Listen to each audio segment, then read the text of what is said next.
جهان تکنولوژی. خبرهای نوین از جهان علم و تکنولوژی. دستاورد کامیابی و موفقیت عالمان در ساحه‌های گوناگون. جهان تکنولوژی.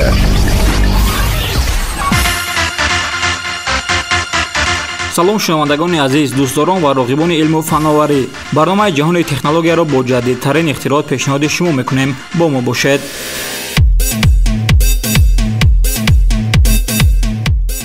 дар ҷаҳони имрӯза ки технология бо суръат рушд мекунад, дастрасӣ ба абзорҳои зеҳни сунъӣ барои соҳибкорон, дизайнерҳо ва ҳатто корбарони оддӣ хеле муҳим шудааст. яке аз чунин барномаҳои наве ки дар чорабинии Canva Create 2025 муаррифӣ шуд, Canva Code мебошад ки дар дохили барномаи Canva ҷойгир аст ва аз ҷониби ҳамин ширкат сохта шудааст. ин қисмати барнома имкони сохтани барномаҳо ва виджетҳои интерактивиро бидуни донистани забони барномасозӣ фароҳам меорад. сараввал биёед бифаҳмем ки Canva Code чист.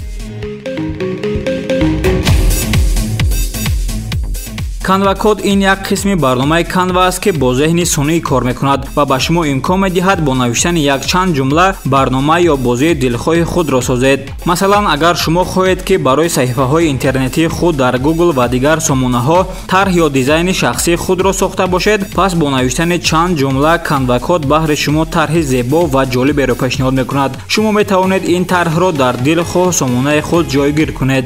ин қисмати барнома қаблан бо имконоти тарроҳии графикӣ, сохтани навор ва презентатсияҳо маъруф буд. Canva Code ин имконотро васеъ мекунад ва ба корбарон имкон медиҳад ки бидуни донишҳои техникӣ барномаи оддӣ бисозанд.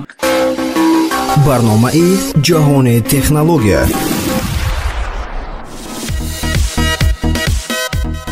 Yangwang Yu9 дуюмин мошини зербренди мутахассиси BYD бо номи Yangwang аст ки нахустин супермошини комилан барқӣ мебошад ва барои рақобат бо беҳтарин истеҳсолкунандагони ҷаҳонӣ сохта шудааст. ин мошин ҳамчун рамзи тавоноии технологии Чин муаррифӣ мегардад. бо нархи тақрибан 168 миллион юан, ин мошин бо ғунҷоиши 2 нафар барои дӯстдорони варзиш ва коллексионерҳо тарҳрезӣ шудааст. Yangwang Yu9 бо 4 муҳаррики алоҳидаи барқӣ ки ҳар кадом як чархро идора мекунад муҷаҳҳаз шудааст. қувваи умумӣ беш аз 1300 қувваи асбро ташкил медиҳад ва лаҳзаи гардиш то 1680 ньютон-метр мерасад. бо ин хусусиятҳо мошин суръаташро аз 0 то 100 км/соат ҳамагӣ дар 2,36 сония мерасонад ва метавонад бо суръати зиёда аз 309 км/соат ҳаракат кунад.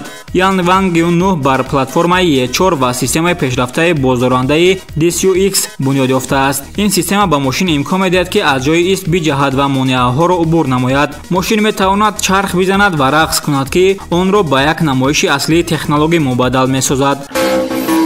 барномаи ҷаҳони технология.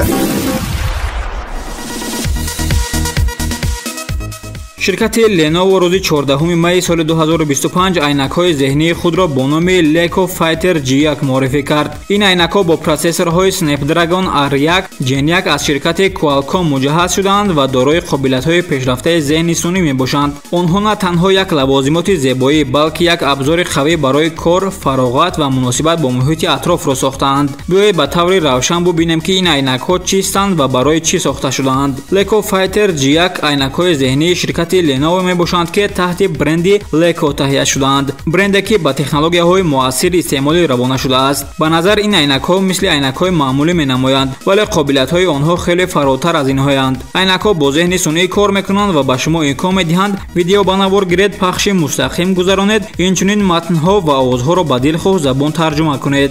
ин айнакҳо дар Чин муаррифӣ шудаанд, вале нархи дақиқи он ҳанӯз ҳам расман эълон нашудааст. ширкати Xiaomi боз бо дастгоҳҳои худ тамоми ҷаҳонро ба ҳайрат меорад. ин маротиб ширкат ниқоби нави худро бо номи Mijia Smart Eye Messenger муаррифӣ кард ки ҳамзамон чашмҳоро маҳз медиҳад ва ҳам гарм нигоҳ медорад. ин маҳсулот тавассути платформаи Xiaomi Youpin дастрас мебошад. мақсади асосии он кӯмак ба саломатӣ ва истироҳати одамон мебошад. ин ниқоб як дастгоҳи хурдест ки ба кам кардани хастагии чашм, беҳтар шудани гардиши хун ва оромиш кӯмак мекунад. он мувофиқи сохтори рӯи инсон тарҳрезӣ арзӣ шудааст ва тавассути барномаи MIA Home ва пайвастаи NFC дора мешавад. нархи он тақрибан 449 юан аст ки нисбат ба дигар маҳсулоти шабеҳи он арзонтар мебошад. ниқоб бо истифода аз сенсорҳои махсус ҳароратро назорат мекунад. корбар метавонад ҳарорати дилхоҳро интихоб кунад. дар ниқоб 9 болиштаки хурду калон ҷойгир шудаанд ки нуқтаҳои муҳими гирди чашмро маҳз медиҳанд. се сатҳи гуногуни қувваи маҳз имкон медиҳад ки ҳар кас барои худ ҳолатҳои бороҳаттарро интихоб кунад. дар дастгоҳ 7 реҷаи корӣ мавҷуд аст ки метавонад дар ҳолатҳои офлайн низ истифода шаванд. инчунин то 3 реҷаи шахсӣ низ дар он ворид кардан мумкин аст. барномаи ҷаҳони технология.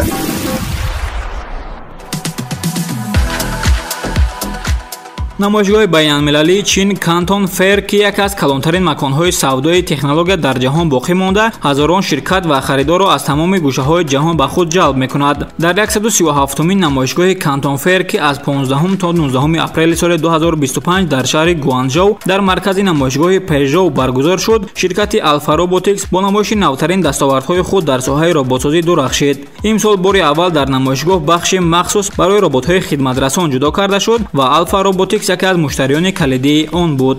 Alfa Robotics як ширкати технология аст ки дар рушди роботҳои хидматрасон ва интиқолдиҳанда тахассус дорад. саридораи он дар шаҳри Токио ҷойгир буда, дар Амрико, Чин ва Олмон филиалҳо дорад. ширкат бо роҳҳои ҳалли инноватсионии худ дар соҳаҳои истеҳсолот хидматрасонӣ шинохта шудааст. дар Canton Fair Alfa Robotics бо намоиши худ дар минтақаҳои B37, B40 таваҷҷӯҳи зиёди меҳмонҳои маҳаллӣ ва байналмилалиро ба худ ҷалб кард. дар намоишгоҳи 137-умини Canton Fair Alfa Robotics якчанд роботҳои пешрафтаи худро нишон дод ки ҳадафи асосии ширкатро барои пешсаф шудан дар соҳаи робототехникаи зеҳнӣ нишон медиҳад. таваҷҷӯҳи бештар ба роботҳои хидматрасон ва интиқолдиҳанда равона шуда буд ки қобилияти иҷрои вазифаҳои мураккабро дар муҳити воқеӣ доранд. яке аз роботҳои марказии намоишгоҳ ин роботи Panda буд, роботи интиқолдиҳандаи худмухтор. ин роботи хурд бо системаи зеҳни сунъӣ муҷаҳҳаз шудааст ки ба он имкон медиҳад дар муҳитҳои мураккаб ҳаракат карда монеаҳоро убур кунад, бори худро дақиқ ба ҷои лозима расонад. Panda барои истифода дар тарабхонаҳо, меҳмонхонаҳо,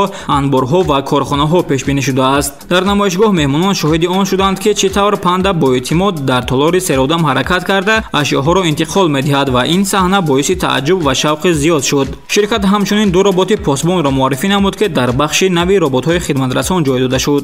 ин роботҳо бо камераҳои баландсифат ва сенсорҳо муҷаҳҳаз мебошанд ки ба онҳо имкон медиҳанд вазифаҳои назорат ва амниятро иҷро кунанд. онҳо метавонанд дар анборҳо, заводҳо ва марказҳои савдо кор карда, ҳолатҳои шубҳанокро сабт намуда маълумотро дар вақти воқеӣ фиристонанд. мо дар оғози як марҳилаи нав қарор дорем, марҳилаи ҳамзистии инсон бо роботҳои зирак ва хизматрасон. чунин ихтироъҳо исбот мекунанд ки техника ва инсон метавонанд дар канори ҳам кор карда зиндагиро осонтар ва муассиртар гардонанд.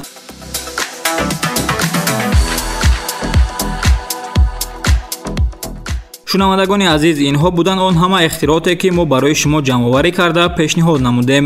дар таҳияи барнома саҳм доштем муҳаррир Шаҳбоз Табарзода, коргардон Асҳоби Юсуф. то барномаҳои навбатӣ шоду пирӯз бимонед.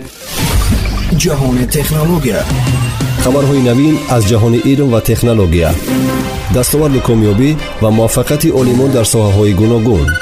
ҷаҳони технология.